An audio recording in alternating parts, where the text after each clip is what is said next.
Welcome to the AI-powered reader, your shortcut to unlocking the world's best books. Get ready to absorb key insights, understand core concepts, and expand your knowledge all in a fraction of the time. Let's dive in. Hello and welcome to our deep dive into Build the Life You Want, The Art and Science of Getting Happier by Arthur C. Brooks and Oprah Winfrey. This is a practical, science-based guide built on a powerful premise. You are not helpless against life's tides and can actively build a happier life by managing your emotions and focusing on what truly matters.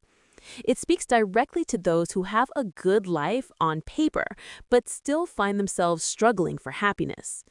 The book tackles essential questions, such as how we can get happier even amid suffering and what the fundamental pillars of a good life are. Guiding this journey is Arthur C. Brooks, a Harvard professor whose leadership and happiness class is famously oversubscribed. His popular Atlantic column, How to Build a Life, stems from what he calls me search, his work as a social scientist to understand a subject that is naturally hard for him. This personal struggle makes his science-backed advice both relatable and deeply credible. This book is the essential owner's manual for anyone done waiting for the universe to change. The book's powerful framework can be distilled into a set of core ideas and keywords essential for any successful content strategy. Hey everyone, and welcome to our explainer on the fantastic book, Build the Life You Want, which was co-written by Harvard professor Arthur C. Brooks and, of course, the one and only Oprah Winfrey. Right off the bat, the book just throws this massive question at you that kind of reframes everything. I mean, think about it. What if we've been chasing happiness all wrong? What if it's not some hidden treasure you have to find, but more like a house that you have to build from the ground up with your own two hands? And look, this isn't just some philosophical thought experiment. This book is tapping into something very, very real. The authors point out that America's in a happiness slump. Just look at these numbers. Over the last decade, the number of people who say they're not too happy has more than doubled. Meanwhile, the group of very happy people, that's been cut by almost half. Something's clearly not working. So, if the old way is broken, how do we start building a new way? Well, the book gives us a blueprint, and it all starts with understanding the two architects and why they decided to build this thing together. All right, so here's our plan for today. First, we're going to introduce you to the authors and their mission. Then we'll walk through the book's roadmap, its 4 main pillars for building a better life. After that, we are diving deep into 3 core lessons you can literally start using today. Then we'll take a balanced look at the book's strengths and its limitations, and finally, we'll talk about what this all means for you. So much of the magic of this book comes from this incredible partnership. You've got 2 very different perspectives coming together. On one hand, you have the social scientist, Arthur C. Brooks. This guy teaches happiness at Harvard, so he brings all the data, all the research. And then you have the global teacher, Oprah Winfrey, who brings decades of wisdom from her show, where she saw thousands of real-world stories of both heartbreak and amazing resilience. And I love this quote from Brooks because it tells you everything you need to know about his motivation. He doesn't call it research. He calls it me search. Why? Because he admits that happiness is naturally hard for him. He says he comes from a gloomy family, so every single insight in this book is something he's had to figure out and test in his own life. It's personal for him. And Oprah's motivation comes from a similar place, just from a different angle. Can you imagine? For 25 years, she had a front row seat to every kind of suffering imaginable. But she also saw people who had every reason in the world to be miserable, but were somehow full of joy. Her whole mission became figuring out how they did that. And this book is her sharing the answer. So, what is that answer? How do we actually start building this life we want? Well, that brings us to the core framework of the book. It's a really clear, actionable roadmap. The whole book is structured like a building project. You gotta lay the foundation before you put up the walls, right? And for them, that non-negotiable foundation is mastering your own emotions. You just can't build a strong life on a shaky emotional base. But once you've got that solid foundation, you can start building the 4 pillars: family, friendship, work, and faith. It's about your relationships, your purpose, and your connection to something bigger than yourself. Okay, so now that we have the blueprint, let's get into the really juicy stuff. We're going to zoom in on 3 core lessons that really get to the heart of what this book is all about. Okay, lesson number 1 is a total game changer. The book says, flat out, Happiness is not a feeling. Feelings, they argue, are just the evidence of happiness. Think of it this way. Feelings are like the amazing smell of a meal cooking. They're great, but they're not the meal itself. The actual meal of happiness is made of 3 key macronutrients. And here they are: enjoyment, satisfaction, and purpose. Enjoyment isn't just pleasure. It's pleasure you share with other people and that you're truly present for. Satisfaction, well, that's the awesome feeling you get after you've struggled and achieved something. And purpose is that deep sense of meaning that tells you what your life is all about. You need a healthy diet of all 3. So how do you actually get those macronutrients? This brings us to maybe the most powerful idea in the whole book. You are not your emotions.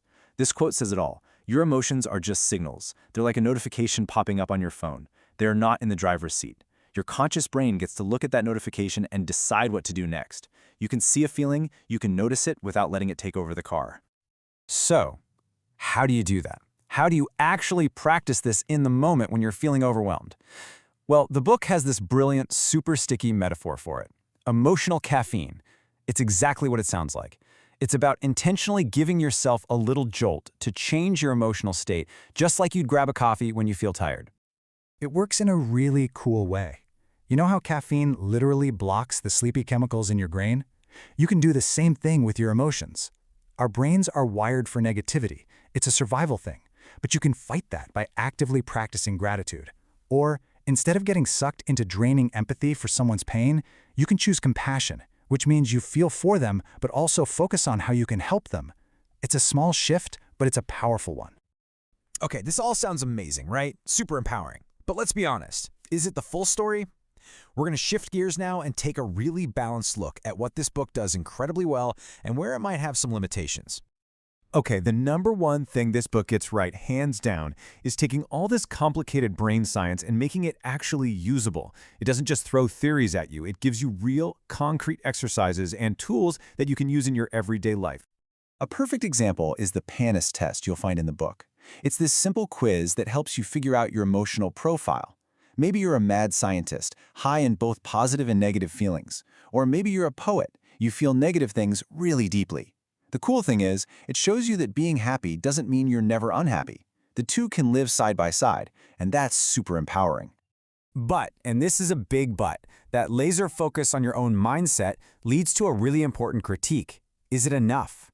The book puts a huge emphasis on managing your internal world, which is great, but some critics argue it doesn't spend enough time on the external world, things like poverty or discrimination, that can make it really, really hard to build the life you want no matter how great your mindset is. All right, another huge win for this book is the storytelling. It's not just a dry science textbook. It's packed with these incredible human stories that make all the concepts stick. They make you feel the lessons, not just understand them. And there is no better example of that than the story of a woman named Albina. This quote just perfectly captures her humor and her hard-won wisdom. Her journey is a huge part of the book, and it brings this abstract idea of taking charge of your own happiness to life in a way that just hits you right in the heart. But that brings us to another potential limitation, and it's a tricky one. Just how accessible is this advice for everybody?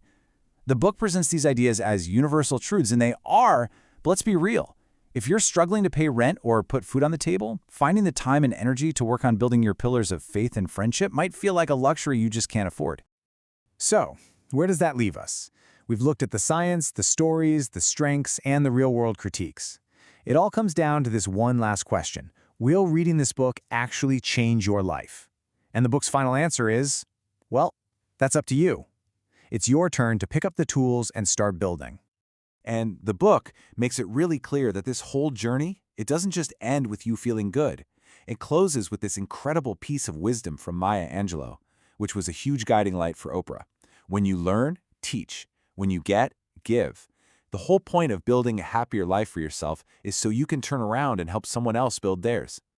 And suddenly, this isn't just a book you read. It becomes a mission. It gives you the blueprint, it gives you the tools, but the last, most important question it asks is the one it leaves you with. Now that you've learned, who are you going to teach? That's all for this episode of the AI-Powered Reader. We hope today's summary sparked new ideas and brought you valuable insights. If you enjoyed what you heard, please subscribe wherever you get your podcasts and consider leaving a review. It really helps others discover the show. Until next time, keep learning, keep growing, and keep reading, or rather listening.